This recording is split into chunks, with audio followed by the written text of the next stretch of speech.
시청자 여러분 안녕하십니까. 금요일에 아침엔 매일경제입니다. 툭 하면 땅속 온수관이 터지고 있습니다. 갑자기 펄펄 끓는 물이 거리로 쏟아져 나오는 겁니다. 지하 인프라가 분명 고장난 건데 해마다 거액이 들어가는 우리의 인프라 투자, 그 돈 다 어디로 가고 있는지 묻지 않을 수 없는 상황입니다. 먼저 각 신문의 일면 기사부터 전해드리겠습니다. 매일경제신문이 준비되어 있습니다. 자, 주가 조작, 부당 이익 모두 몰수한다 이렇게 되어 있습니다. 부당 이익은 원래 몰수하는 거 아닙니까? 그런데요, 그동안 이게 잘 안 됐다 그러네요. 금융위, 법무부, 검찰, TF를 구성해서 구체적인 몰수 산정 기준을 마련해서 반드시 부당 이득을 몰수하겠다. 이런 의지를 보였습니다. 나쁜 돈이죠. 반드시 몰수해야겠습니다. 자, 이번엔 한국일보로 가겠습니다. 주한미군, 한국인 근로자 무급 휴직할 수도 있다. 이 얘기를요, 지금 방위비 분담금 협상 중에 압박용으로 내놓았다고 합니다. 방위비 분담금 협상 타결 안 되면 내년 4월 중순부터 강제 휴직할 수도 있다. 이렇게 밝혔다고 합니다. 8,700명 근로자 본로로 정부를 압박하는 것 아니냐. 이런 얘기가 안 나올 수 없습니다. 문제는요, 이 방위 분담금 지금까지 낸 돈 중에 남은 돈이 꽤 됩니다. 그런데도 돈을 더 내라고 지금 이러는 것 같습니다. 자, 이번엔 한겨레 신문으로 갑니다. 이쪽에 기사가 있군요. 20년 노후 열수송관, 온수관, 열수관 이런 여러 가지 표현이 있습니다. 그런데 전국에 200곳 넘게 이상 징후를 보이고 있답니다. 땅 속에 뜨거운 물이 갑자기 솟을 수도 있는 겁니다. 지역 난방공사 긴급 점검에 들어갔습니다. 자, 마지막으로 동아일보 보겠습니다. 공적 쇄신 충격요법, 차관급 15명 안팎 바꾼다. 오늘 동아일보에만 난 기사 같은데요. 여기 보시면 집권 3년차 앞두고 경제성과 총력전을 펴고 있습니다. 오늘 기강잡기용 인사가 나올 것이다. 이렇게 동아일보가 전하고 있는데요. 청와대 비서관 교체 가능성도 있다고 하네요. 오늘 한번 기다려 보겠습니다. 자, 오늘 네 분의 패널께서 자리하셨는데요. 한 분씩 소개해드리도록 하겠습니다. 먼저 윤영걸 전 매경닷컴 대표 나오셨고요. 한민수 동국대 공유교수, 이수희 변호사, 그리고 배종호 세안대 교수 자리하셨습니다. 안녕하세요. 안녕하십니까.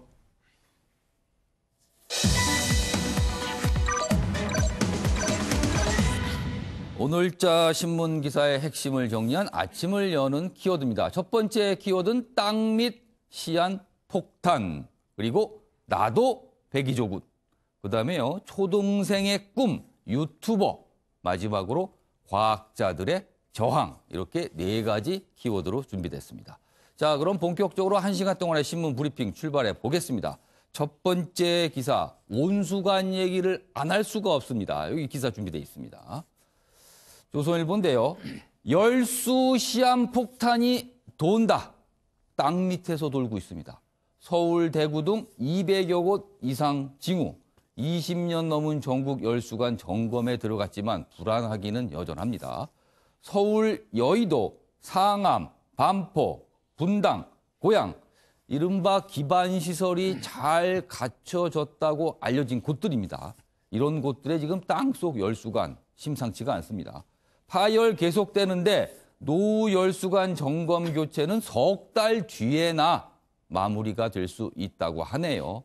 그리고요, 그동안 사고가 계속 나왔는데 부실 점검 분명히 문제가 있어 보입니다. 자, 먼저 윤영걸 전 대표님.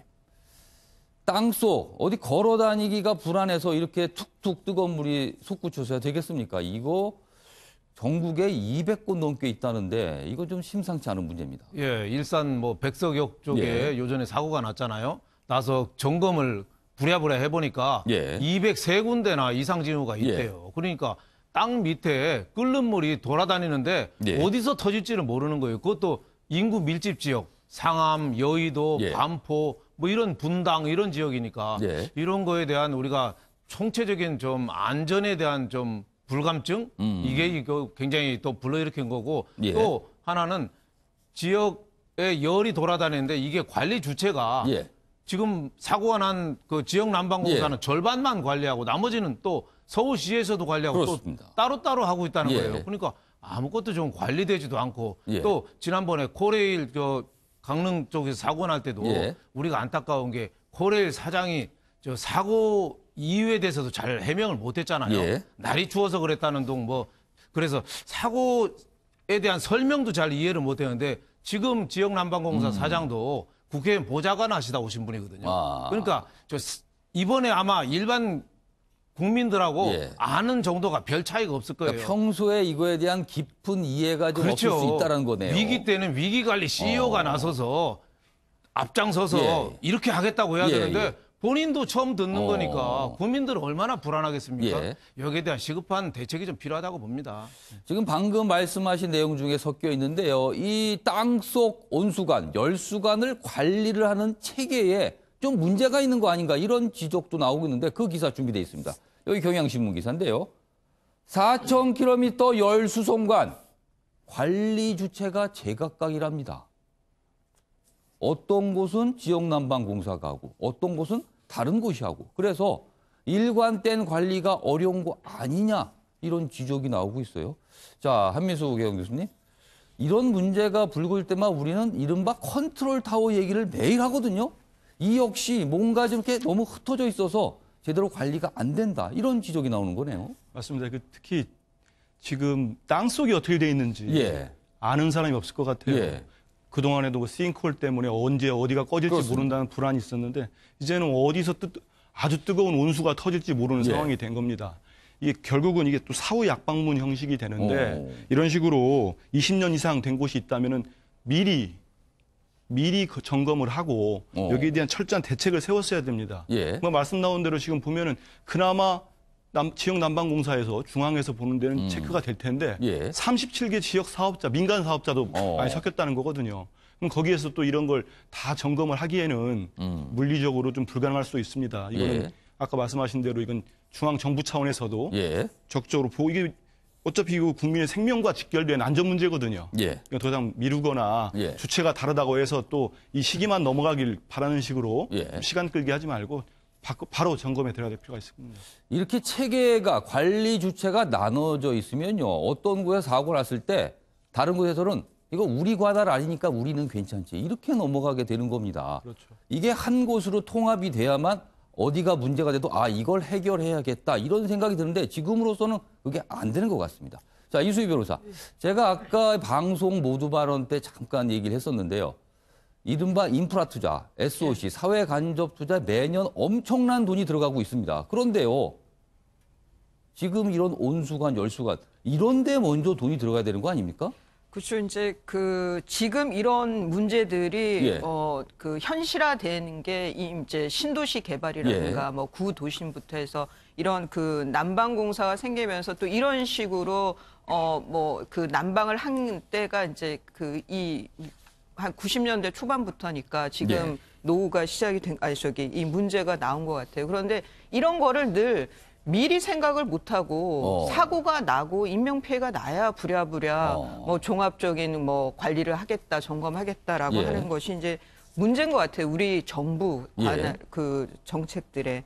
근데 지금 이제 SOC 예산을 말씀하시는데 이런 거 보면 되게 이제 지역 예산에서 눈에 보이는 것들이죠. 뭐 도로라든가 예. 뭐 이런 이제 건축 쪽이라고 하면은 지금 문제는 이거는 이제 안전 특히나 아래 지하에 있는 거를 어느 분이 그런 말씀을 하시더라고요. 이제 인류가 가진 큰 문제 중에 하나가 예. 지하 공간에 대한 대책이 없다는 거예요. 그래서 지상에 있는 건축물들이라든가 시설은 그냥 폭파해서 예. 폐기물 처리가 문제이지만 예. 지하 공간은 뻥 뚫린 거라서 이게 계속 그런데 지금 우리 주민들의 각 지역의 민원들에서는 예. GTX를 놔달라 예. 이런 것들도 많단 말이죠. 예. 그래서 저는 좀 지하 공간에 대한 종합적인 중장기적인 예. 뭐 대책이라 그럴까요? 그런 거를 좀 봐야 되는 거 아니야? 지금 온수관이라서 온수관만 들여다볼 것도 아니다라는 생각까지도 했습니다. 배조 교수님, 이 SOC 투자 매년 연말 예산 다루는 국회에서 보면은 막판에 지역 SOC 엄청나게 돈이 추가가 됩니다. 그런데요, 필요도 없는 다리를 놓거나 굳이 손질 안 해도 되는 도로를 넓히는 경우가 숱하게 있거든요.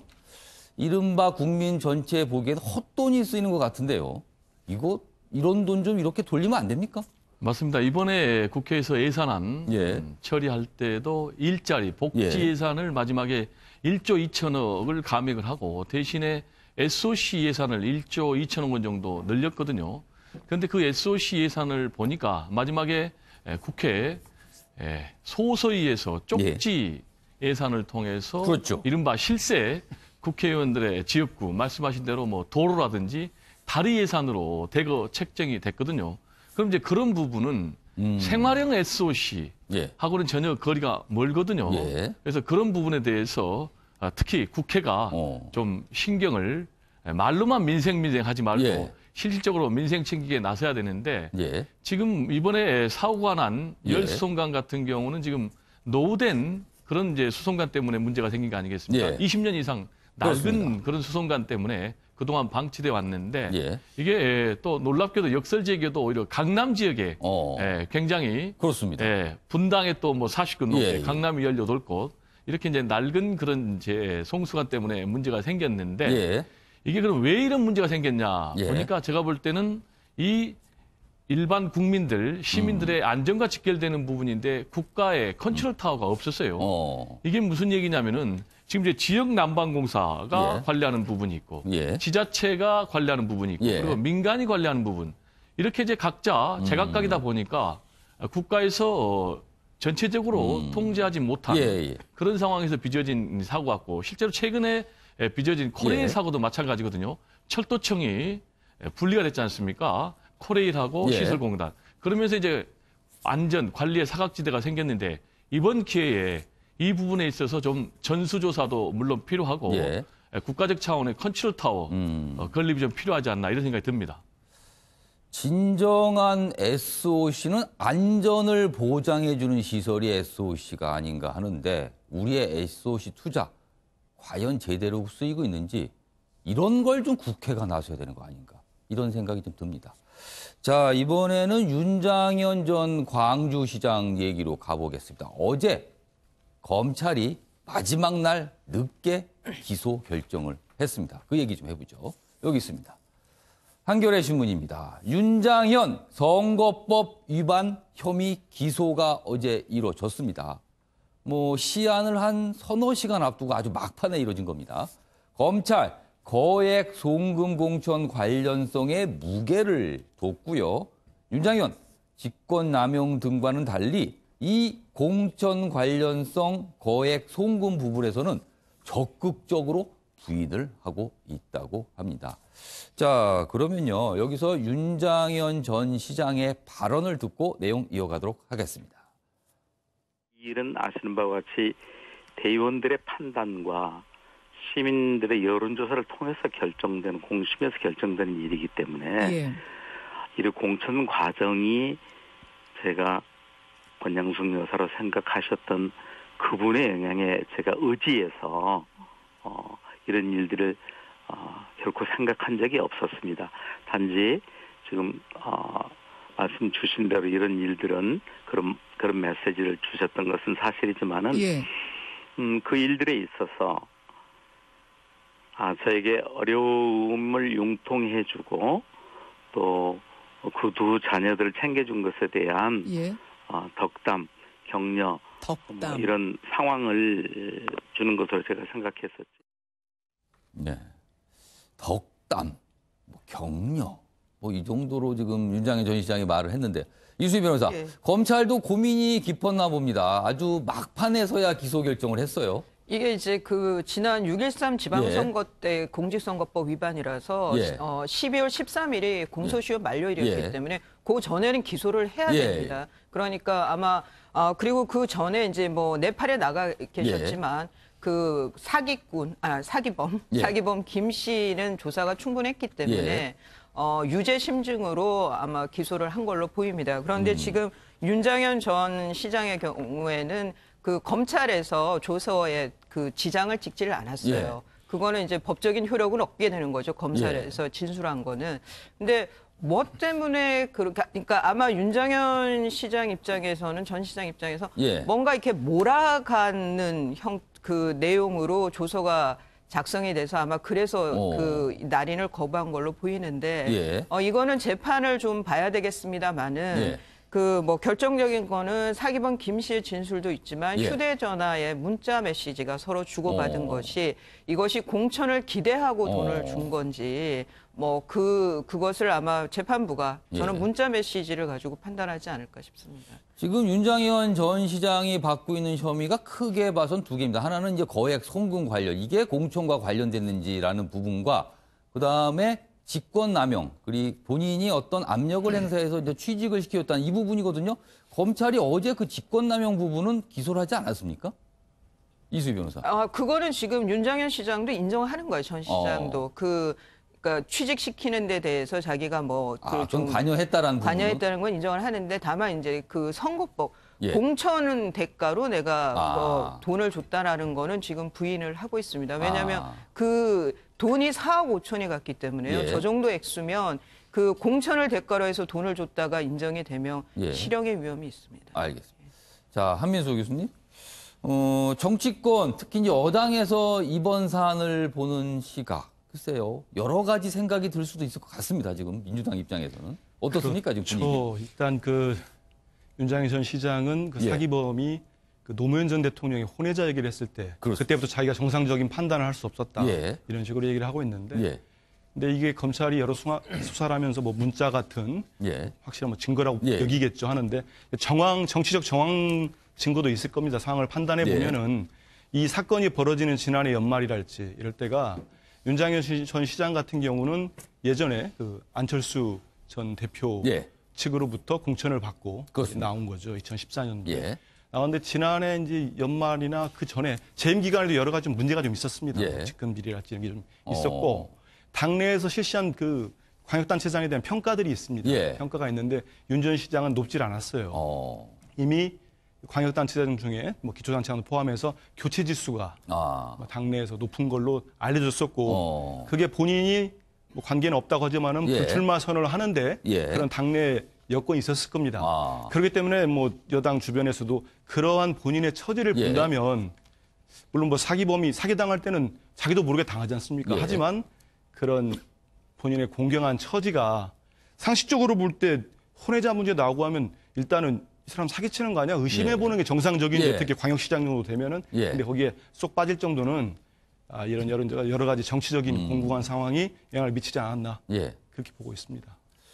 윤장현 전 시장. 아무튼 많은 분들은요, 상식적으로 생각해서 어떻게 저런 상황이 발생할 수 있었을까 여전히 답을 찾지 못하는 건 분명한 상황인 것 같습니다. 검찰 쪽에서 좀 명확히 밝혀줬으면 하는 생각이 드네요. 자, 이번엔 정두원 전 의원 얘기를 좀 해볼 텐데요. 이분은 정치인에서 보수 농객으로 변신을 했고요. 이번에는 자영업자로 변신을 하는 건가요? 관련 기사가 좀 있습니다. 여기 보시죠. 마포의 일식집 내는 정두원 전 의원. 이런 말을 합니다. 먹고 살려니 이것밖에. 이렇게 얘기를 했습니다. 그래서 오는 24일 이른바 퓨전 일식집을 개업을 하게 되는데요. 이걸 놓고 정치권에서 꽤 여러 가지 얘기가 있습니다. 왜냐하면 과거에도요. 많은 정치인들이 이런 식당을 차린 경우가 꽤 있었거든요. 자, 윤영걸 전 대표님. 정치인이 식당을 차린다. 여러 가지 좀 의미가 있을 것 같아요. 정두원 전 의원 경우도 이번에 뭐 본인은 먹고 살려니 이것밖에 하지만 단순히 그것만은 아닐 것 같기도 한데요. 그렇죠. 네. 과거에 조홍천 의원이 예. 그 청와대에서 나와서 사정비서관 하다 나와서 예. 일 없을 때 식당 차렸었잖아요. 뭐 별주부인가요? 예. 차려가지고 하여튼 그때도 화제몰이에서 국회까지 가는데 성공을 했거든요. 정두원 의원도 삼선 의원이고 서울시 부시장까지 하고 했는데 뭔가는 제기를 모색하는데 식당이 예. 물론 뭐 지역구는 서대문 을이고 예. 식당은 마포에다 찾는데 마포입니다. 조금 떨어지긴 했지만은 예. 식당 자체가 만남의 장소죠. 그래서 정치 활동을 계속 할 수 있는 거죠. 예. 그래서 정두원 의원이 뭐 다재다능하잖아요. 뭐 방송도 하고 예. 뭐 노래도 잘하고 그렇습니다. 굉장히 능력이 있는 뭐 분인데 뮤지컬도 가고 했다는 그렇죠. 얘기도 지금 있어요. 삼선 의원하고 나이가 공교롭게도 저하고 동갑입니다. 아, 근데 그러세요? 이제 우리 정도 나이가 예. 아직 놀기는 너무 이르거든요. 예. 어디 또 취업하기도 그렇고. 예. 인생 3분의 2 살고 3분의 1 살았어요. 한 30년 남았어요. 예. 그러니까 뭔가는 해야죠. 예. 그래서 저는 정치 활동을 다시 하기 위한 어떻게 보면 포석이다. 이렇게 보여집니다만 예. 퓨전 일식이 이 작가랑 정통 일식 중간에 퓨전 일식을 한다는데 예. 그게 쉽게 될까요? 제가 보기에는 맛친절 뭐 예. 청결만 있으면 된다는데 예. 그게 아니고요. 예. 진짜 중요한 거는 주방장을 장악해야 됩니다. 아. 제가 아는 일식집들은 예. 주방장이 주인이 직접 칼 잡은 데는 안 망해요. 칼을 들으면 안 망하는데 예. 밑에 주방장한테 시키면은 저희들도 그렇잖아요. 예. 주방장 단골인 경우에는 2, 3만 원짜리 시키면 예.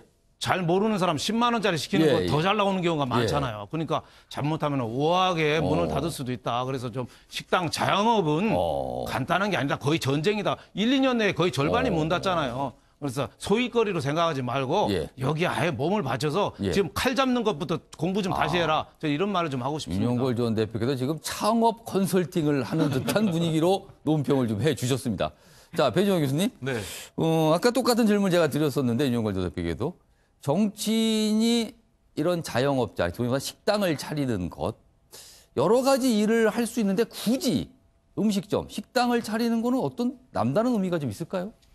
제가 볼 때는 이 업종을 선택한 것에 대해서 예. 특별한 의미 부여는 할 필요는 없을 것 같고 일단은 생존을 위해서 예. 선택을 했고 그럼 이제 왜 식당업이라는 굉장히 생소한 업을 선택을 그렇죠. 했을까? 평생 본인이 접해보지 않았을 것 같은데요. 네, 본인 얘기로는 그동안에 말과 글로만 좀 먹고 예. 살았는데 이제 실제 예. 몸으로 좀 부딪히면서 살아야 되겠다라고 얘기를 해요. 예. 그런데 지금 정두원 전 의원의 부인께서 예. 굉장히 음식에 솜씨가 깊답니다.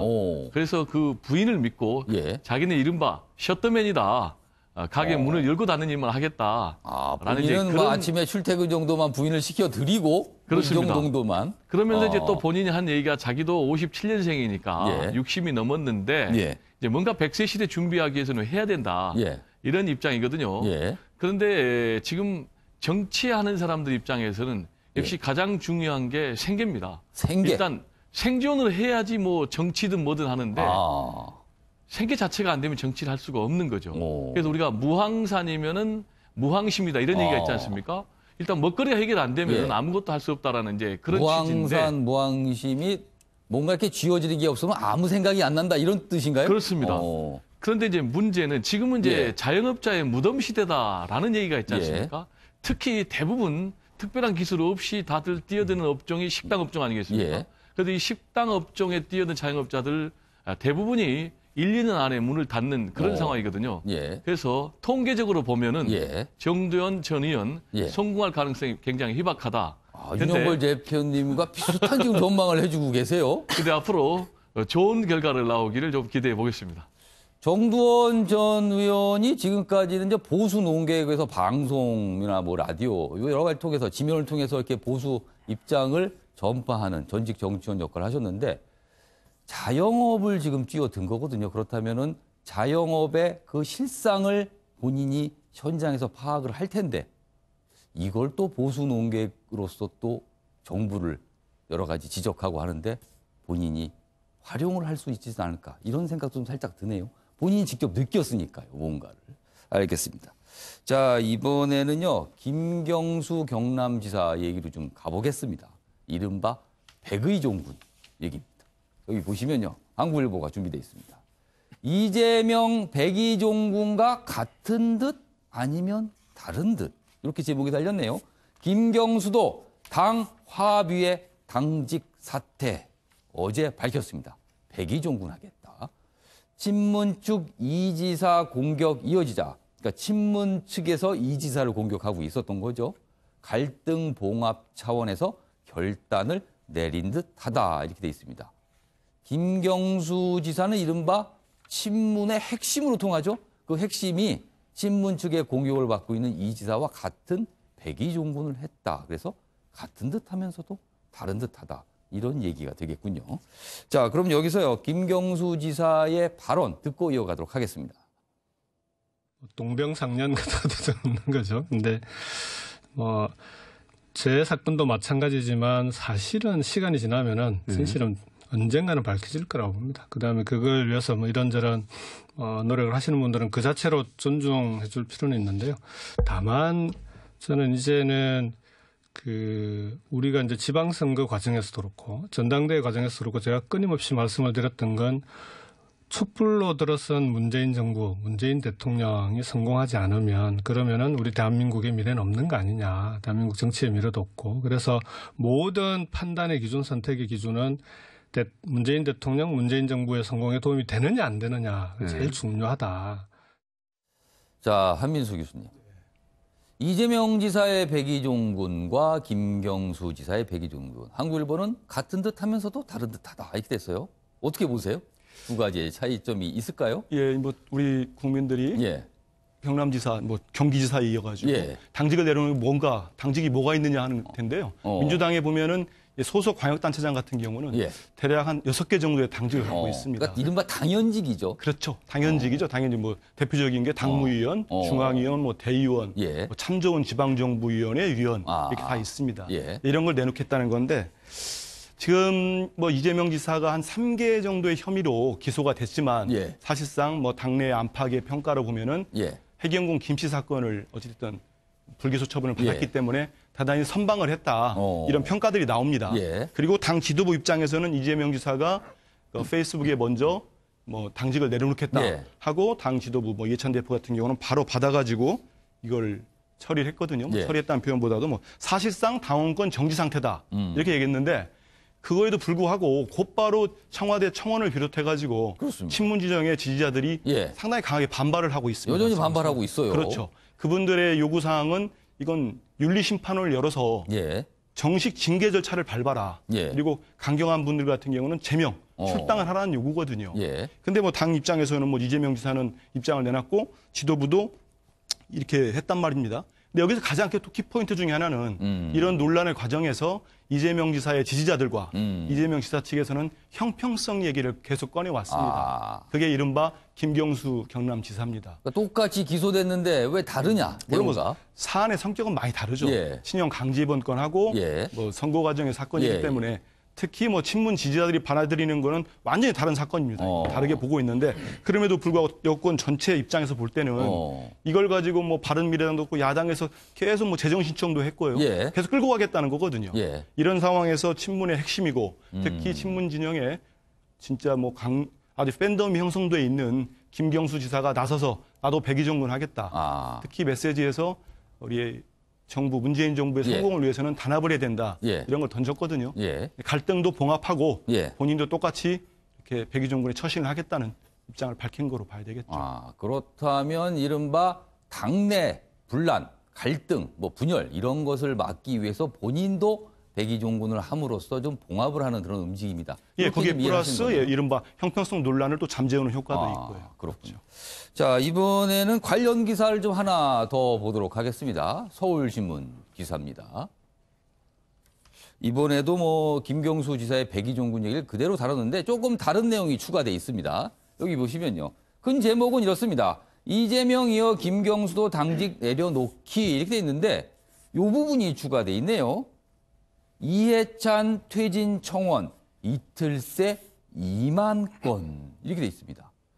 자, 지금 청와대 청원 게시판에 어제 2만 건이니까 오늘은 아마 3만 건 가까이 갔을 것으로 추정이 되는데요. 배종호 교수님. 이 부분 그러니까 지금 보면은 이해찬 대표가 이재명 지사 관련 문제를 어떻게 보면 좀 해결하는 측면이 있었어요. 근데 이거에 대해서 민주당 지지자들이 일부가 불만을 나타내고 있는 겁니다. 이건 어떻게 이해해야 될까요? 민주당 지지자라고 하기보다는 좀 더 구체적으로 특정을 하자 보면은 이제 문재인 대통령 지지자, 이른바 열성 친문 기본적으로 한 수십만 명이 있지 않습니까? 지난 예. 대선 과정에서. 예. 그런 지지자들 입장에서는 이재명 지사가 마음에 안 드는 거죠. 왜냐하면은 계속해서 예. 문준용 씨, 문재인 대통령의 자제분이죠. 예. 취업 특혜 의혹을 제게 이미 트위터상에서 했고 예. 이번에도 해명 과정에서 또 그 문제를 건드렸기 때문에 이재명 지사는 마음에 안 드는 거죠. 그런데 제명을 해야 되는데 그래서 강력하게 제명하라고 요구까지 했는데 이해찬 대표가 사실상 보호하는 듯한 그런 행보를 취했기 때문에 지금 이해찬 대표를 비롯해서 지도부 퇴진하라. 그래서 국민청원이 지금 2만 8천 명, 말씀하신 대로 3만 명도 넘어갈 것 같은데 그런 배경이 있는데 지금 이제 이해찬 대표 입장에서는 그러면 왜 이렇게 언거주춤 내지는 사실상 이재명 지사를 보호하는 그런 태도를 취하고 있느냐라는 건데 지금 이해찬 대표 입장에서는 중심을 잡아야 돼요. 먼저는 청와대 문재인 대통령을 잘 보좌해서 보호를 해야 되고 그리고 동시에 대선 주자들도 잘 관리를 해야 되고 그래서 이게 마치 권력 투쟁 양상으로 되면은 내분으로 국민들이 이걸 해석하게 되면은 그렇지 않아도 지지율이 가뜩이나 떨어지고 있는데 더 하락할 수가 있다. 그래서 이 부분을 안정적으로 관리해야 되니까 그런 상황인데 그러면 여기서 이제 김경수 지사는 왜 이번에 이런 백의종국 카드를 내밀었느냐. 일단 제가 볼 때는 기본적으로 갈등을 봉합하기 위한 것이 맞죠. 그런데 그 메시지를 던지는 대상이 기본적으로는 문재인 대통령 내지는 친문 지지자들 그리고 자신에 대한 지지자들에게 향한 것도 있지만 동시에 이재명 지사 지지자들에게도 던진 메시지다. 내가 이렇게 하고 있으니 서로 자제해라. 그리고 더 나아가서는 앞으로 정권 재창출을 해야 되지 않습니까? 그러면은 지지율 관리를 해야 되고 그런 과정에서 앞으로 장기적으로 자신도 대권 도전에 나서야 될 텐데 이렇게 큰 모습을 보임으로 인해서 손해날 것이 없다. 이런 계산까지 한 것으로 보입니다. 그렇다면 두 지사의 백의종군이 이제는 자제하자라는 신호라면 이수희 변호사. 그런데 진짜 봉합이 될까요? 이 상태로? 저는 그 트위터 때문에 해경은 결국은 이제 그 김혜경 씨께 아니다 기다라는 판단은 아니지만 여하튼 그냥 불기소입니다. 불기소. 기소는 되지 않았죠. 그 갈등 때문에 그것 때문에라도 저는 봉합은 어려울 거라고 보이고요. 다만 이제 이재명 지사가 재판에서까지 무죄를 받는다라고 하면은 그러면은 이제 그 대권 주자로서 좀 뭐랄까 그렇다 하더라도 저는 대권 주자로서도 썩 박지원 의원은 탄탄대로라고 얘기를 했지만 저는 여전히 가시밭길이 앞에 있다. 그거는 그 정의를 위하여라고 하는 그 트위터에 올라온 내용 때문이라는 생각이 들고요. 그래서 봉합은 저는 근본적인 건 어렵지 않겠느냐 싶습니다. 윤영걸 대표님, 이재명 지사가 지금 요 상태 어떻게 보면 기소된 부분, 불기소된 부분이 섞여 있지만 평판은 일단 선방했다, 판정수를 걷다 이런 얘기가 나와요.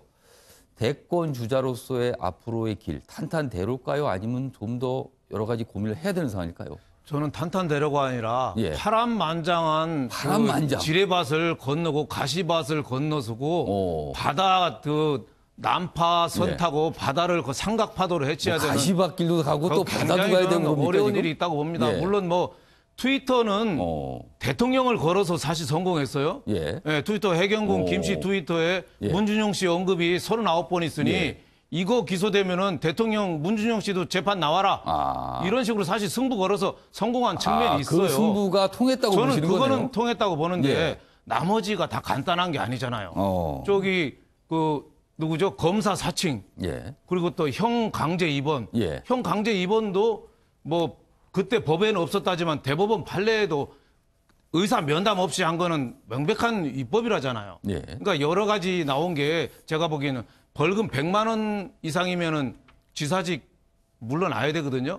물론 대법원까지 가려면 시간은 좀 걸리겠습니다만은 그거 트위터 하나 빠졌다고 되겠느냐. 제가 보기엔 다른 거 지뢰밭이 너무 크기 때문에 제가 보기에는 지사직을 저도 경기도민입니다만은 지사직을 마무리하기가 굉장히 쉽지 않아서 그렇게 되면은 대권 가도까지 저는 영향이 많기 때문에 지사직 대권은 고사하고 지사직을 임기 다 채우기도 저는 굉장히 어려울 걸로 물론 재판 결과가 나와야죠. 하지만 지금까지 나온 이런 정황이나 이런 걸 보면 쉽지 않을 거다 이렇게 보여집니다. 알겠습니다.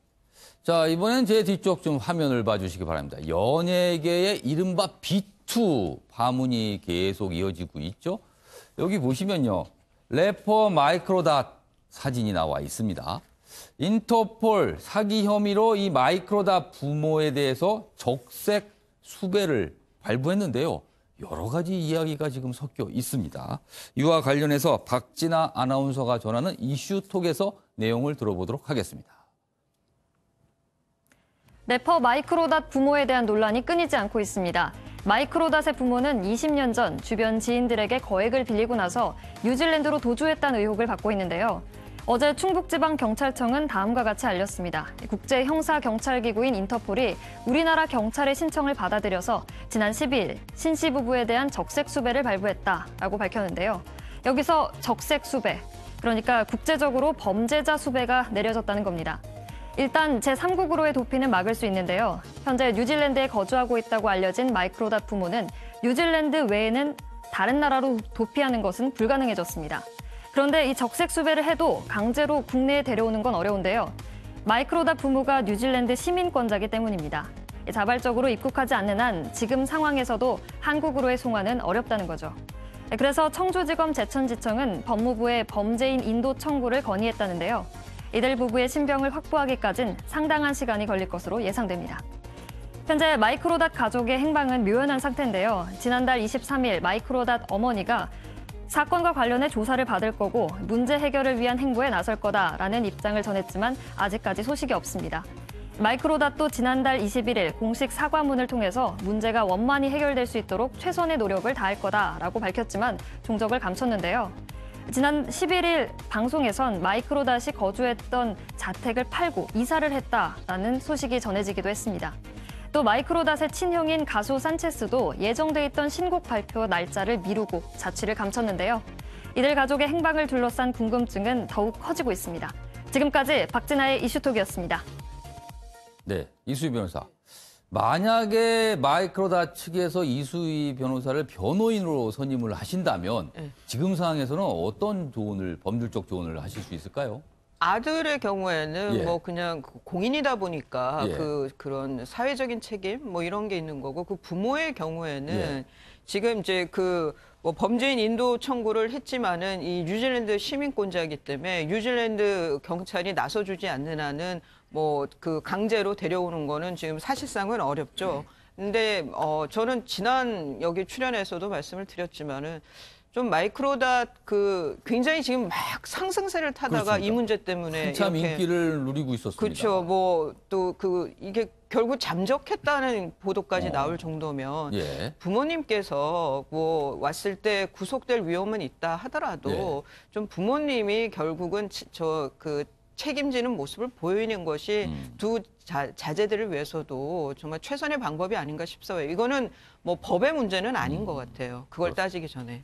법적인 책임을 변론으로 하고 연예이기 때문에 이 국민 감정의 부분이 꼭 있는 것 같습니다. 자, 이번에는요. 우리 청소년들은 미래에 무엇이 되고 싶을까? 청소년들이 원하는 직업은 무엇일까? 이 얘기 좀 해보겠습니다. 여기 기사 준비되어 있습니다. 서울신문입니다. 초등생 꿈으로 등장한 유튜버 단숨에 5위. 그동안은 교사가 1위였는데요. 좀 밀려난 것 같습니다. 아무튼 유튜버가 올랐다. 5위에나. 세태를 좀 반영 같기도 하네요. 2018 초중고 희망직업 조사 결과가 발표가 됐는데요. 내용이 이렇습니다. 정부 조사 첫 순위에 유튜버가 올랐다. 그리고 1위는 운동선수다. 여가 시간에 TV보다 유튜브 시청하는 영향, 청소년들에서는 압도적이라고 합니다. 그래서 영향이 큰 것 같다. 그런데 중고생의 1위는 여전히 교사다. 뭐 헤어 등 뷰티 디자이너가 10위권에 진입을 했다. 아무튼 과거와는 상당히 다른 모습인데요. 윤영걸 전 대표님. 직업, 옛날 같았으면은 뭐 의사, 그리고 또 어떤 초등학생은 대통령, 뭐 이런 얘기 했는데 그런 게 아니군요. 유튜버가 되고 싶다. 헤어 디자이너가 되고 싶다. 뭐 이런 얘기가 나옵니다. 그러니까 세상이 많이 좀 다양해진 것 같아요. 예. 저희들 희망 직업 쓰면은 예. 대부분 의사, 판검사, 뭐 대통령 이런 거 썼잖아요. 예. 저희 초등학교 3학년 때는 한 친구가 희망 직업 쓰라니까 의사라고 안 쓰고 산부인과 의사라고 써가지고 아주 구체적이네요. 선생님한테 아주 귀싸대게 맞았던 게 기억이 나요. 선생님은 왜 또 혼을 무슨 냈을까요? 뜻으로 그러냐고 해서 혼났던 제가 그 추억이 납니다만은 예. 지금은 우리 세상이 굉장히 다양해지고 이게 희망적인 것 같아요. 예, 유튜버 예. 이런 거를 희망을 하잖아요. 예. 유튜브라는 게 1인 방송 시대에 총화로 지금 각광받는 거잖아요. 그러니까 다른 것도 상당히 또 운동선수도 단기간 내에 예. 가난뱅이에서 그렇죠. 큰 부자가 되는 게 그렇죠. 운동선수, 연예인, 예. 또 뭐 사업하는 거, 예. 또 복권 되는 거 이 정도잖아요. 이른바 20대의 갑부가 될 수 있는 그렇죠. 직업들입니다. 갑부가 되면서 또 자기가 하고 싶은 거를 예. 자아 실현을 할 수 있는 예. 그런 직업을 찾는다는 의미에서 예. 저는 뭐 괜찮게 보는 것 같고 예. 또 단순한 직장인이 아니고 예. 자기가 나이 먹어도 계속 할 수 있는 거잖아요.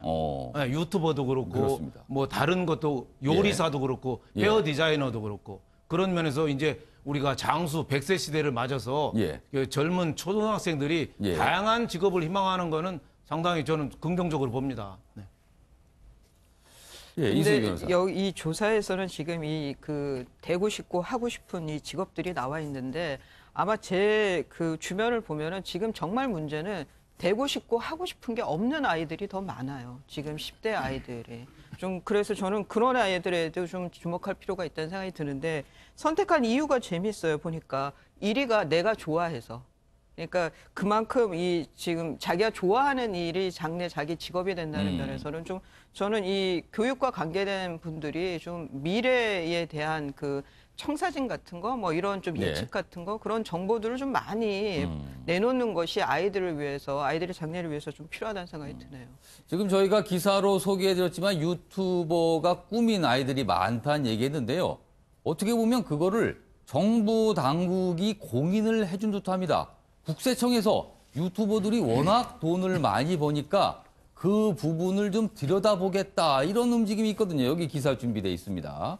매일경제 기사가 준비되어 있습니다. 칼 빼든 국세청 고소득 유튜버들 초긴장. 이게 어떻게 보면은 이게 세무조사를 할 수 있다 이런 얘기는 하지만 돌려서 생각하면 제가 아까 말씀드렸듯이 유튜버가 얼마나 각광을 받으면 정부 당국에서 이런 움직임도 있는 건가 이렇게 또 볼 수도 있을 것 같아요. 여기 보면 억대 소득 유튜버 수두룩 소득세 자진신고 구조로 탈세에 무방비 노출돼 있다. 이런 얘기도 있군요. 자, 한민수 교수님. 유튜버가 얼마 뜨냐면 요즘 서점에만 가도 예. 베스트셀러 중에 아주 유명한 대도서관이라는 그런 분들, 예. 유튜버들 크리에이터라고 해서 책들이 많이 나와 있습니다. 예. 많이 나와 있고 이 초등학생들이 왜 유튜버 이렇게까지 올라온 걸 보면은 최근에 전 세계적으로 유튜버 중에 가장 소득이 많은 친구가 어린아이들이더라고요. 예. 이것도 보고 이런 것들이 영향을 미치지 않았을까 싶어요. 어. 근데 지금 그러다 보니까 고액의 10만 명 이상의 유저라고 해야 되나? 예. 보는 사람들, 구독자. 시청자들, 구독자죠. 예. 저만 해도 잘 적응이 안 됩니다. 근데 예. 구독자들이 있는 것도 계속 매년 2배꼴로 늘고 예. 있습니다. 그러다 보니까 이제 과세 당국에서 나서는데 예. 현재까지 과세 방법은 두 가지라고 합니다. 그 중간에 연결시켜주는 사업자와 그 외에 본인이 자진 신고를 해야 되는데 이제 본인이 종합소득세를 자진 신고하는 경우가 거의 없다는 판단에서 이걸 이제 과세 당국이 들여다보는 거죠. 근데 요거는 장기적으로 보면은 유튜브를 소유하고 있는 게 구글이고 한데 우리 예. 구글이 그동안 계속 논란이 됐지 않습니까? 예. 국내에서 많은 소득을 올리는데 예. 세금은 내지 않고 있다. 과세 형평성에 국내에서 문제가 생긴다. 예. 이런 것까지 연결되지도 않을까 조심스럽게 좀 예측을 해볼 수 있을 것 같습니다. 확실히 세상이 빠르게 변하고 있고 우리 아이들이 그 변화에 어떻게 반응하고 있는지를 나타내주는 기사가 아닌가 합니다. 자, 이번에는요. 자유한국당 얘기를 해보겠습니다. 지금 인적 청산 얘기가 꽤 오랜만에 나왔는데요. 이거를 두고 약간 생각들이 다른 것 같아서 그 얘기 좀 다뤄보도록 하겠습니다. 여기 기사 준비되어 있습니다. 한국일보입니다. 당협위원장 교체 앞둔 한국당. 현역 물갈이 얼마나 될까 전운이 고조되고 있다. 이런 얘기군요. 그런데요. 일반 의원들이나 뭐 당원들은 현역 물갈이가 얼마 될까 관심인데 지도부 차원에서는 좀 목소리가 다른 것 같아요. 여기 보면 조강특위 임명 결과 주말에 보고할 예정인데요. 김병준 비대위원장은요. 인적 쇄신에 후퇴는 없다. 계속 간다. 이런 얘기를 했지만 나경원 새 원내대표 단일 대오 타격받는 거 아닙니까? 라면서 다른 목소리를 내고 있어요. 그래서요. 여기서 자유한국당 지도부의 목소리 직접 들어보도록 하겠습니다. 통합과 미래를 선택한 선거이다. 결국 개파의 어떤 개파 깨트리기가 비대위원장님께서 우리 당에 오시면서 시작을 했다면 개파 종식이 완성된 것이 이번 원내대표 선거가 아닌가 이렇게 생각을 합니다. 신임 원내대표랑은 좀 이견이 있다 이런 얘기가 있는데 이견이 뭐 그렇게 있겠습니까? 신임 원내대표가 꼭 지금 교체를 해야 되느냐 조금 나중에도 되지 않느냐 이런 나중에 할 건 나중에 할 것대로 있고 지금 해야 될 것은 지금 할 것대로 있고 그렇죠. 이런 상황에서요. 당 안팎에서는 또 이런 지적도 있습니다. 한국당 내에서도 도로 친박당이라는데 지도부만 개파가 종식됐다라고 얘기를 한다. 지도부가 개파가 종식됐다고 얘기하면 종식되는 거냐 이렇게 비판이 나오고 있다고 하네요. 자, 배재호 교수님. 네. 한국당 상황 지금 어떻게 보십니까? 인적 정상 두고도 약간 결이 다릅니다. 한국당은 여전히 개파 갈등이 계속되고 있는 그런 상황이라고 한마디로 정리할 수가 있겠습니다. 지금 이제 나경원 원내대표가 당선되는 데는 친박의 지지원이 결정적인 역할을 한 것이 사실이지만 친박만의 돈만 가지고 된 건 아니고 초재선 의원 그룹이 굉장히 많거든요. 한 74명이나 되니까 전체 112명 가운데 뭐 70% 가까이 차지하는데 여기서 전폭적으로 다 도와줘서 당선이 됐다고 봐야 돼요. 그럼 이제 초재선 그룹은 개파 갈등을 좀 종식해라 라는 그런 뜻이지만은 나경원 의원 같은 경우는 어쨌든 간에 친박의 지원을 받아도 됐기 때문에 친박하고는 좀 자유로울 수 없는 그런 상황인데 지금 이제 김병준 비대위원장 같은 경우는 기존의 인적 쇄신에 대해서는 굉장히 소극적이었지 않습니까? 그렇지만은 지금 조직 강화 특위에서 사실상 점검이 끝났고 이제 발표만 남은 그런 상황인데 김병준 비대위원장 입장에서도 뭔가 비상대책위원장에 걸맞는 결과물을 만들어내야 되지 않겠습니까? 그래서 그동안은 좀 전략적으로 소극적으로 해왔는데 이제는 인적 쇄신의 칼을 뽑아 들어야 되거든요. 그래서 대략 한 전체의 한 10%, 현역 의원들 한 10여 명 정도 한다고 그래요. 특히 이제 영남의 다선 의원들을 중심으로 그리고 또 친박 핵심 세력들을 제거할 그런 청산할 그런 계획이라고 하는데 그러니까 이제 나경원 원내대표 같은 경우는 당장 그건 좀 문제가 있다. 단일 대오를 좀 깨뜨린다. 라면서 사실상 반대를 하고 있거든요. 그래서 일부에서는 도로 친박당 아니냐라는 목소리가 내부에서 나오고 있어요. 그래서 다시 정리하자면은 결국은 나경원 원내대표 그리고 김병준 비대위원장의 인적 쇄신 카드를 가지고 서로 붙을 수밖에 없다. 그리고 이것은 친박 대 비박의 대리전 양상으로 갈 수밖에 없다. 그래서 앞으로 안타깝게도 한국당은 다시 한번 개파 전쟁의 소용돌이에 휘말릴 가능성이 높다. 이렇게 좀 전망을 해봅니다. 개파 전쟁까지 지금 전망하셨습니다. 이수희 변호사. 사실 그동안 한국당 내부에서 이른바 친박 신당 얘기가 잠시 있었다가 나경원 원내대표가 뽑히면서 그 얘기가 사라졌습니다. 그런데 김병준 비대위원장 체제가 막판에 인적 쇄신, 그래서 현역 의원들이 당협위원장이 탈락이 된다면 다시 또 신당 얘기 나오는 거 아닌가 이런 지적도 있어요. 근데 친박 신당 얘기를 하시는 분이 홍문종 의원이 혼자셨어요. 그리고 그게 이제 언론을 타다 보니까 또 홍문종 의원이 상징하는 바가 있다 보니까 이게 뭐 친박계 의원들의 많은 분들의 의견인 것처럼 되어 있지만 사실 그거는 아니었고요. 그리고 뭐 지금 도로 친박당 얘기도 저는 과한 평가라고 보이고 이 표가 뭐 68대 35 거기는 그리고 이제 그러니까 말씀하신 대로 중도 친박이라고 할 수 없는 의원들도 이제 몰표가 간 거예요. 그 이유는 뭐 방송에서 하기는 적절치 않지만 그 속내들이 다 있어요. 그렇기 때문에 또 그 원내대표 경선 당일날 뭐 또 이렇게 많이 변화할 만한 변수가 있었기 때문에 이거를 개파의 그 대립으로 개파의 시각으로 해석하는 것은 저는 뭐 옳지 않다, 적절치 않다 생각이 들고. 예. 근데 지금 이제 인적 쇄신에 대해서는 나경원 신임 대표가 원내대표가 이제 그 원내대표 선거 준비를 하면서 예. 운동을 할 때 예. 아마 좀 개인적으로 뭐 약속한 게 있나 봅니다. 예. 이쪽에. 그런데 이게 또 당선됐잖아요. 당선된 후에는 당의 장래에 대해서 먼저 생각해야 되는 거고 저는 큰 틀에 있어서는 비대위원장과 뜻이 다른 건 아니죠. 인적 쇄신은 해야 되는데 이 그 규모를 좀 나경원 신임 대표는 좀 줄이자라는 건고. 근데 그게 지금 숫자가 나와 있는 것도 없어요. 지금 부강특위에서.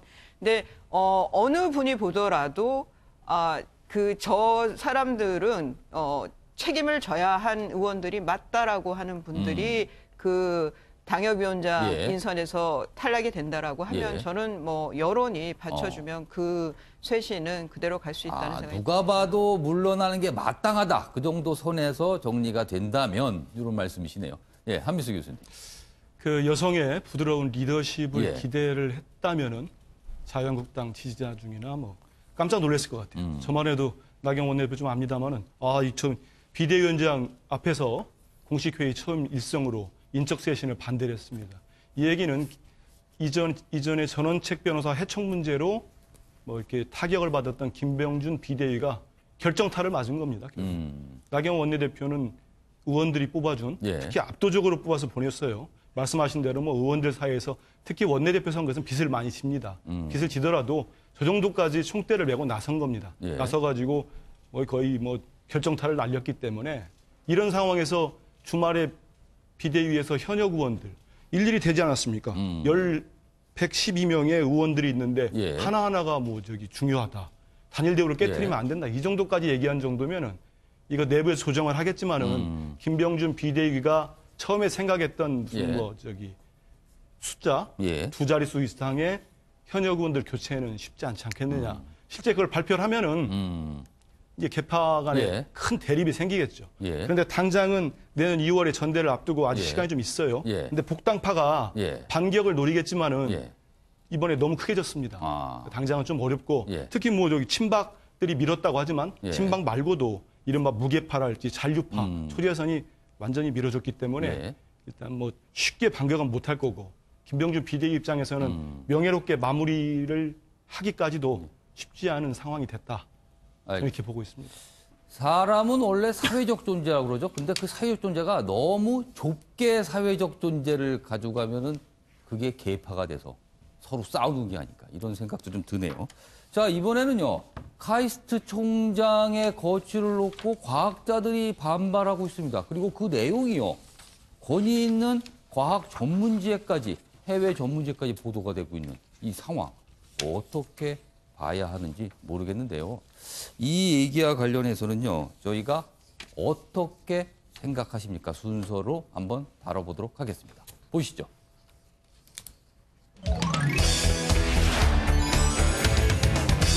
오늘 주제, 아까 잠깐 제가 말씀드렸듯이 저항하고 있는 과학자들, 왜 그런지 좀 들여다봐야겠습니다. 먼저 기사부터 좀 보겠습니다. 제가 기사를 좀 소개하는 동안 패널 네 분께서는 의견을 좀 적어주시기 바랍니다. 세계일보입니다. 한국 과학자들 카이스트 총장 제거 정치적 의도를 의심하고 있다. 이렇게 과학 전문지 네이처가 인용 보도를 했습니다. 교수 협등 반발 기사 보도. 자, 지금 상황이 어떻게 된 건가 하면요. 여기 있습니다. 과기부는 공적 자금을 오용했다며 카이스트 총장 검찰 고발을 했습니다. 그리고 사상 초유의 직무정지 직전까지 지금 몰려있는 상황인데요. 이걸 두고 과학자들은 문제가 있다. 이렇게 반발하고 있습니다. 서명도 하고 있고요. 강제 사임, 정권 바뀔 때마다 발생한다. 정부에 비판 성명 내며 강력 저항하고 있다. 이렇게 과학자들이 반발하고 있는 겁니다. 카이스트 총장, 신성철 총장입니다. 이게 외국의 권위 있는 과학 전문지까지 보도가 될 상황이니까 과학계에서는 지금 꽤 떠들썩한 일이 되고 있거든요. 자, 네 분께서 지금 쓰고 계신데 가장 먼저 쓰신 윤영걸 전 대표님부터 의견 들어보겠습니다. 네, 어떻게 저는 생각하십니까? 당동벌이라는 말을 썼습니다. 이게 무슨 말이냐면 예. 몇 년 전에 우리나라 교수협의회에서 예. 한 해를 정리하는 사자성어를 썼는데 당동벌이. 당동벌이. 그러니까 옳고 그른 거를 따지지 않고 자기끼리만 뭉쳐서 몰려다니는 거예요. 그러니까 상대편은 무조건 악이고 상대편은 배척할 대상이고 자기 편은 아무리 잘못돼도 끌어안는 그 당동벌이가 우리 사회의 가장 큰 병폐라고 했는데 지금 새 정권이 들어와서 지금 한 1년 7개월이 됐는데 정치권에서 어느 정도 쇄신은 하는 건 좀 이해가 가지만 너무 많은 부분에서 지금 이루어지고 있어요. 특히 카이스트는 어느 재벌 회장한테 물어보니까 그 어느 학교 출신이 일을 제일 잘합니까? 물어봤더니 카이스트 출신이 일을 제일 잘한대요.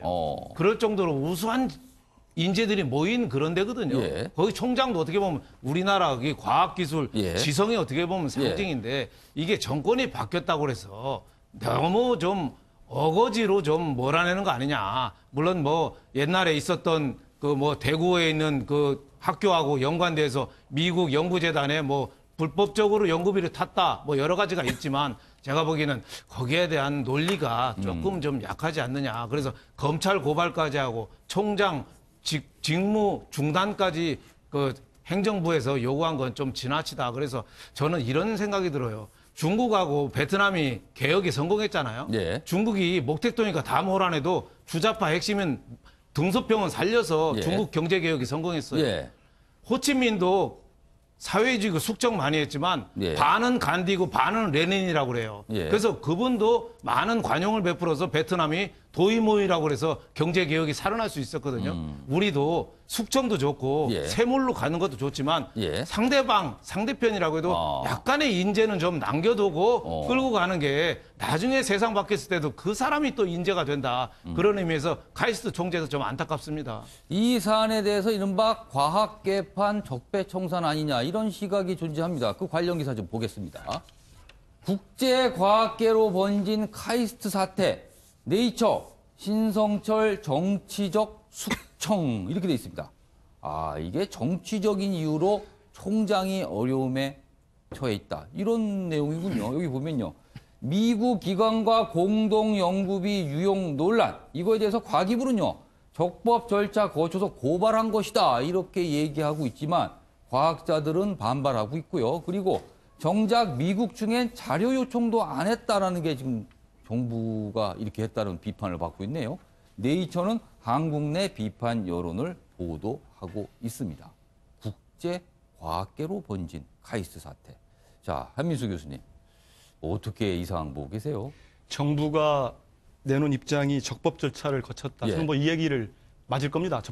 절차를 거쳐서 진행을 하고 있고 우리 신 총장이 뭐 공금을 오용하거나 유용한 부분이 있으면은 당연히 책임을 져야 되겠죠. 근데 제가 이렇게 했듯이 이게 또 우리 고질적이라고 할까요? 우리 저기 정부나 기관에서 하는 거 보면은 그 뭐 정당한 절차나 뭐 문제점을 발견하더라도 그 과정에서 제대로 일처리를 못하는 경우가 많아요. 일전에도 뭐 그런 유사한 사례들이 좀 벌어지기도 했었죠. 특히 해외 문제가 거쳤을 때는 이 국내 사안도 아니고 이게 정치적 무슨 뭐 저희 숙청이라는 얘기까지 나오고 또 유력지의 보도까지 되면은 우리나라를 또 어떻게 보겠습니까? 그래서 이런 거 좀 정부 기관이나 여러 기관에서 좀 정치하게 일처리를 했으면 좋겠다는 생각이 듭니다. 그리고 이렇게 오랫동안 학계에 몸담고 있는 분이 있으면은 그분의 또 명예도 있는 거거든요. 당장 저기 미국의 연구소에서는 또 아니라는 것까지 자료 요청도 안 했다고도 하고 반박을 하고 있는 상황 아닙니까?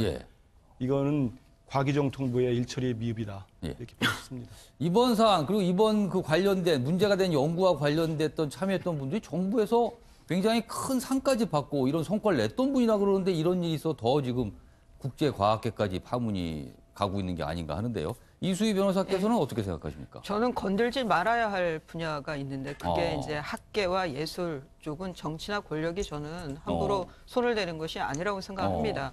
그 중에 이제 하나가 지금 이게 됐는데 지금 이 문재인 정부 들어서고 나서 과학계의 그 관장할 수 있는 예. 그런 그 자리들에 들어간 인사들에 대해서 과학계에서 불만이 상당했어요. 저는 그게 이 카이스트 총장의 이걸 뭐 정치적 숙청이라고까지 이제 예. 표현하면서 과학계에서 반발하고 있는데 예. 근본 원인은 저는 그런 인사에 있었다고 보이고 또 그것이 결국은 이런 좀 납득하기 어려운 그런 그 고발 조치가 되면서 그러니까 또 과학계 수장급 자리들이 바뀌고 있다는 거죠, 지금. 예, 그런 것이 결국 이제 이 상황이 된 것 같은데 예. 저는 건들지 말아야 할 분야. 이 과학 쪽, 학계 쪽, 예술 쪽은 예. 정부가 지원을 하고 스폰서 역할을 해야지 이런 거는 아닌 것 같습니다. 알겠습니다. 배종호 교수께서는 어떻게 생각하십니까?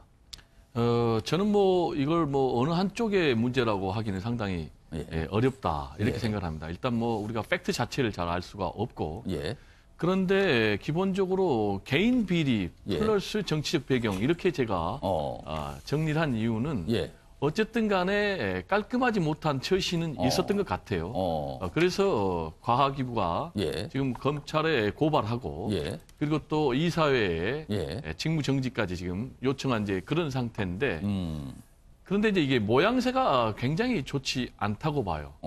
왜냐하면은 만약에 이걸 다른 교수 내지는 다른 기관에서 고발했다면 모르는데 과기구가 직접 검찰에 고발한 모양새는 정치적인 배경 또는 정치적인 숙청이 아니냐라는 그런 의혹을 살 수가 있거든요. 일반적 과기부는 카이스트하고 직접 연관된 정부 부처입니다. 그렇습니다. 그래서 지금 이제 어쨌든 간에 상하탑에가 상당히 좀 잡음이 많은 그런 곳이거든요. 생각 밖으로 교수하면은 아름답게 보이지만은 특히 이제 대학 총장 선거를 앞두고는 굉장히 투서가 난무하고 그래서 갈등이 많은 그런 현실이지만은 이게 내부에서 처리하지 않고 직접 과기부가 나서는 이런 문제는 좀 자제를 해야 된다. 이런 말씀 좀 드리고 싶습니다. 알겠습니다. 아무튼 카이스트 총장, 이른바 석학이고요. 학문의 뭐 과학기술제 쪽에서는 정점에 있는 학자로 볼 수가 있는데 이런 정치적인 논쟁에 휘말리고 말았습니다. 자, 이번엔 다음 기사로 갈 텐데요. 경제 관련 기사 좀 보겠습니다. 어제 검찰이요. 삼성바이오와 관련해서 여러 가지 움직임이 있었습니다. 여기 보시죠. 중앙일보입니다. 검찰 삼성바이오 압수수색 수사에 착수했습니다. 증선이 분식회계 의혹 고발에 따라 이뤄진 조치인데요. 150명 규모의 검사 수사관이 투입됐습니다. 엄청난 규모군요. 윤석열 지검장 특검 때 삼성 수사.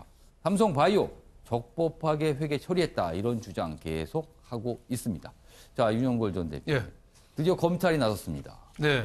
요즘 어떻게 좀 봐야 될까요? 뭐 분식회계로 4조 5천억의 분식회계로 한 거로 그 증손이 금감원에서 얘기해서 검찰에 넘겼으니까 당연히 뭐 수순을 밟는 건데 이 문제는 옳고 그른 걸 떠나서 삼성그룹의 승계 문제까지 안 건드릴 수가 없어요. 어제 한 게 이제 제일모직이잖아요. 그렇습니다. 제일모직하고 삼성물산하고 합병 비율 갖고 이게 문제가 된 거거든요. 제일모직의 자회사가 삼성바이오로직스니까 이걸 분식했다면 제일모직에도 영향을 미친 거고 제일모직에 대한 이재용 부회장의 지배권이 커짐에 따라서 승계 과정에서 더 많은 이익을 챙겼다. 이렇게 되니까 어제 또 압수수색한 것 중에 하나가 삼성물산까지 됐으니까 그 삼성물산하고 제일모직 합병이니까 이 영향은 굉장히 크고 또 서울중앙지검의 검사 수사 인력이 150명이 투입됐다는 거는 그 숫자 자체가 검찰이 뭔가 아주 제대로 보겠다 이런 걸 밝히는 건가요? 어마어마한 이 잡듯이 뒤지겠다. 뭐 이런 거니까 물론 뭐 잘못한 거는 수사를 해야 되고 모든 건 밝혀야 되겠지만 지금 기업이 갈수록 경영하기가 좀 어려워지는데 저런 문제는 하여튼 속전속결이 좋을 것 같습니다. 빨리 해서 빨리 유무죄를 가려서 빨리 털어야지 너무 오래 끄는 거는 좋지 않다. 이런 말씀만 좀 드리고 싶습니다. 자, 이번에도 경제 관련 기사인데요. 문재인 정부의 경제 정책에 대해서 노무현 정부 시절, 참여정부 시절 관료, 장관을 역임했던 분들의 지적이 좀 나왔습니다. 그 얘기 다뤄보죠. 여기 있습니다. 동아일보입니다. 노정부 장관들 이런 얘기를 했습니다. 문정부 정책은 개념이 없다. 이 정도면 혹평입니다. 노무현 정부 당시 노동부 장관을 지낸 분들이죠. 김대환, 이상수. 이 두 분이 정명 비판을 했습니다. 최저임금 정책 등 경제 위기 초래했다. 정책 오류 책임은 안 지고 변명만 하고 있는 거 아니냐 이런 비판입니다. 현 정부 관계자가 들으면 굉장히 아픈 비판인데 한미수 교수님 이걸 좀 어떻게 이해해야 될까요? 상당히 자극적이죠, 제목이. 예. 저도 뭐 기자 오래 했습니다만 예.